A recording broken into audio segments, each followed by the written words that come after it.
ఒక్కో మద్యం షాపు ఒక్కో రేటు 1,75 నుంచి 2,50,00,000 దాకా వసూలు.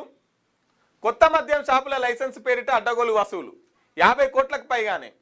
జిల్లా కేంద్రాల నుంచి హైదరాబాద్లో పెద్ద బాసుల వరకు మామూళ్ళ పంపకాలు. కొందరు వ్యాపారుల ఫిర్యాదుతో ఏసీబీ ఆరా. రాష్ట్రంలో కొత్త మద్యం పాలసీ అమల్లోకి వచ్చిన ఎక్సైజ్ శాఖలో అవినీతి ఏర్లై పారుతోందా? డిసెంబర్ 1వ తేదీ నుంచి కొత్తగా ప్రారంభమైన 2,622 మద్యం దుకాణాల లైసెన్సులు మంజూరు చేసే ప్రక్రియను అడ్డం పెట్టుకొని కొందరు అధికారులు కాసుల వేటలో పడ్డారా?